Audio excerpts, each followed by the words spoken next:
Now, I want player of the series, but I want you guys each to pick one from each side.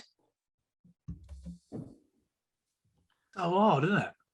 I'll tell you what's harder, this combined lines 15, because you want to put some lines in there, but you go for the South Africa team.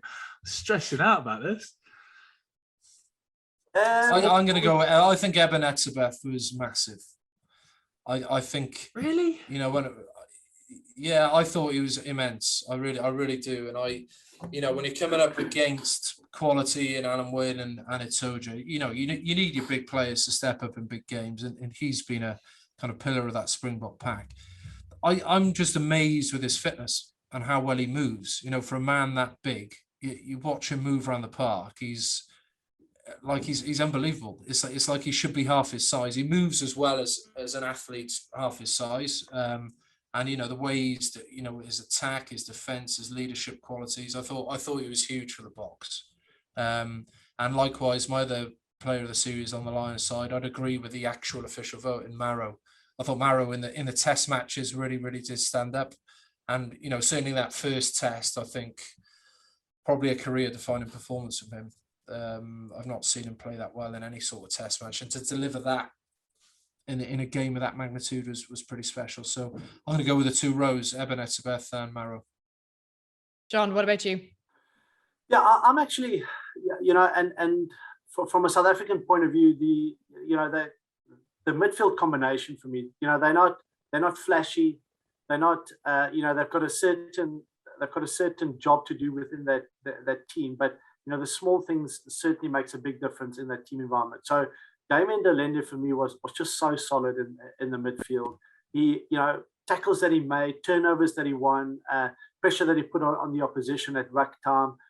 He's just, the stability that the Boks need within their squad. So I actually win with him. He also played every single minute of all three test matches, but it's I almost want to go de Allende and collectively, as a combination. Also, I thought was so solid for the Boks. I agree with Itoje. Really, that first game started strong. It's a bit kind of came through in the latter two.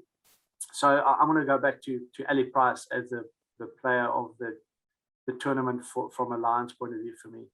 Nice. And Ryan, am I going to take a stab at this and guess that player of the series for the Lions is Ali? No, I can't do that. I would, but no, I've realised that I've hyped him up too much. I'll start being like an embarrassing dad in a minute to him. Start to cry, get a bit emotional. Yeah. No, he's up there.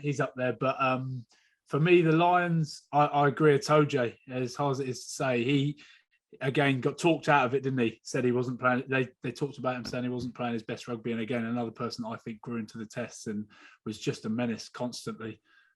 Give so much energy to that team. So Itoje for me for the Lions. And then I'm stuck between, I know he didn't play the third test, but Faf de Klerk, I think, was just so pivotal for him in the first two tests. And Lukhanyo Am is like another one. I think defensively, he was outstanding. He came up with a massive shot in every time he played, shut him down early and sort of said, listen, don't try running here, and they end up tightening it up. So between those two, it's pretty tight, but I'd probably have to say I'd like to have seen him playing the third test. I think it would have made it even more interesting as well because of his hot head. But yeah, I'll probably say Faf de Klerk for the Lions, for the South Africa, sorry. Nice. And now, guys, to finish off, I would like to hear your combined Lions Springbok starting 15 for the series. Let's start at number one. So I've gone with good idea. I've gone with Kitsov, because the stability he just brought in the second and third test, and he's just a quality player throughout. I will mention though Wyn Jones as well, because I think the injury to him in that last test match just before halftime, it made a massive difference in the eventual result. So if he was fit from game one, who knows what could have happened, but it kind of sways towards Kitsov for me. Yeah, I've got Kitsov as happy well. with that. Jamie, are you different? Yeah. Okay. No, I got Stevie Kitsov. Yeah. Hooker, I've gone with Cowan Dickey. Agree. We've got nods here. Yep. Nah, I've gone Bonambi. I just think he was brilliant. I think he was solid. To keep a guy like Malcolm Marks out of the team, who's outstanding as well. I've gone with the whole front row for South Africa. I was going to put Furlong in there, but to put someone in there from the Lions. But I think those boys, especially the second two tests, I think were outstanding. So I've gone for an all South African front row. Franz Malherbe, like for his shape, like he just looks like he should be nowhere near. He's unbelievable, isn't he? Yeah, unbelievable. So like I mean, so strong. He's awesome in the scrum, around the park as well. I was just saying about Eben Etzebeth, the way he moves, he just defies his shape. So no, I'd be hard to disagree. Jean, have you gone Franz as well? I've just got Furlong to because he started all 3 test matches. It's so difficult when when the one gets subbed after 50 minutes and the other guy needs to go 60, 70 minutes. But then again, I did feel as if the Boks had the dominance in the scrums on the collective. So it'll be difficult not to have a South African. So hold on. So we're going. You guys make the final decisions. We definitely got kitched off of Malherbe, I reckon, because both of us, there's 2 against 1 there. But you boys have gone 2 against 1 for the hooker. Then that gives us a line in the front row, doesn't it? Should we come to agree on that? Happy with that? I agree on that. I'm happy with that. There we go. Second rows. Rows. I'm going Itoje and Etzebeth. But they play the same position. They're both number 4s. Oh, sorry, mate. Is there any difference? Yeah. What? Yeah. Well, I've got like Franco Mostert for me, again, one of the unsung heroes of the South African team. The work rate of that guy, and he just never stops. And I've put him in Etzebeth because I went with a mention of Itoje again. Itoje at the best game, man of the match, first game. I think then Etzebeth, I played him. Man, if you put the 2 of them against each other for the second and third test, so that's what swayed Etzebeth for me as the number 4 lock, and then I went Franklin Mostert number 5. Oh no, I've gone Itoje and Alun Jones. Itoje for obvious reasons, but Alun Jones, to come through what he went through with the shoulder. At first, I'm going, there's no way. We spoke about it. I said he's going to be a hindrance to the team. He's going to get injured. Comes through that, plays all the tests. And I'm not joking. For an old bloke, he carried the ball. Like, I didn't think he carried the ball much before this test. And then watching him in the first opening 20 minutes, he was carrying the ball non-stop. So there's a little mention to Alun Jones there. So we're completely stuck now because we've got all 4 second rows. What do we do? Christina, you're going to have to make the final call. Oh no, don't make me make the final call. What do we want to do? Look, one from each.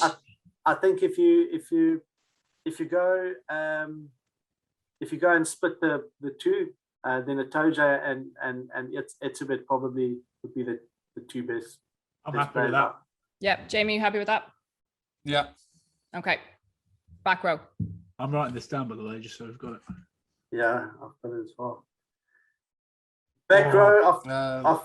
Go on. Ryan, you go. Come on. I wish Dwayne Vermeulen was playing. Like, I would have just had him in there. I might just stick him in there because of it. I don't think anyone really stood up at 8 for the Lions. Conan played well, but he didn't do anything special. Curry, I've got in there. I think he played well, but again, I would like to see Hamish Watson. I just think the back row is so hard. Steph de Tweet got injured. Khaleesi at times was brilliant. Led well, obviously, and got a few crucial turnovers, but again wasn't outstanding. It's a hard one, isn't it? I've got Khaleesi in there, I've got Curry in there, and I've just got no one at 8. Yeah, I've got no one at 8.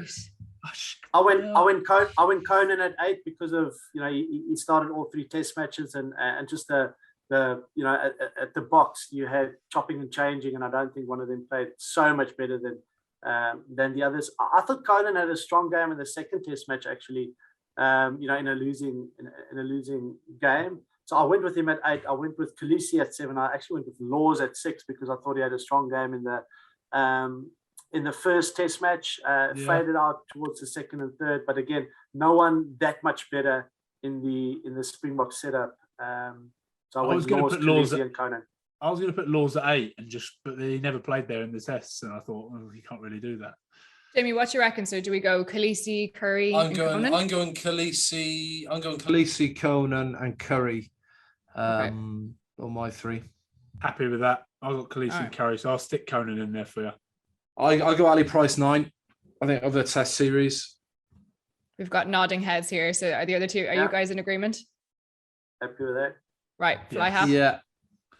Oh, I mean, this is tough. I think he didn't goal kick well, but I'm gonna have to go Pollard because he started all 3 tests at 10 and they won the series. His just control with his kicking game was pretty impressive. So, Biggs, Russell both play well in their own respective ways, but this guy started all 3 tests in a winning series, so I'll go Pollard. Ryan, I saw you smiling there. Do you have Finn down? I don't know whether this is from the tests or how, if we were picking a team to go out and win against, let's say, the All Blacks, that's what I'm going off, and I'm going Russell for that reason. I don't think Pollard and Bigger offers enough as Finn Russell, but the way they played, obviously Finn didn't play enough rugby, so I'll leave this one open to you boys, your backs. John, you decide. I've also gone Pollard, purely because I thought the second test, him and Faf de Klerk controlled the game so well. Also, the fact that he came off an ACL injury tear 8 months ago, or a little bit longer than that, had COVID a week before the first test match, and then being able to play all 3 test matches. So I went Pollard at 10 with special mention of Finn Russell.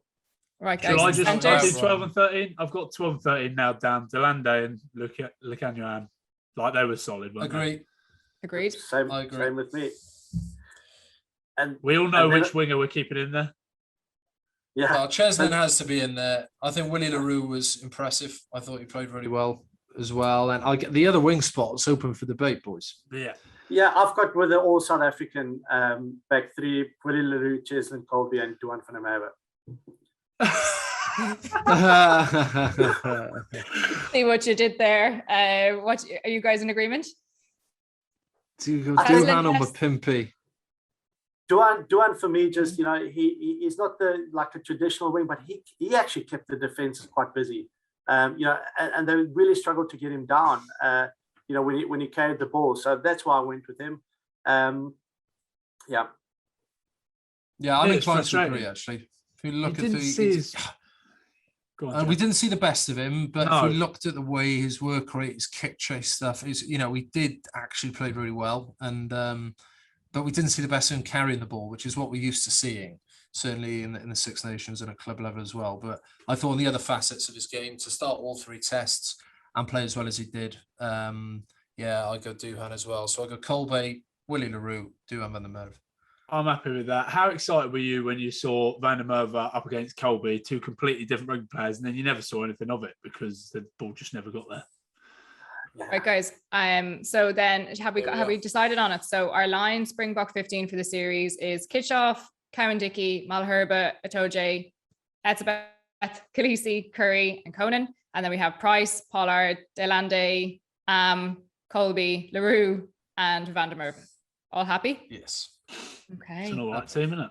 It's a pretty impressive team. Yeah, happy with that.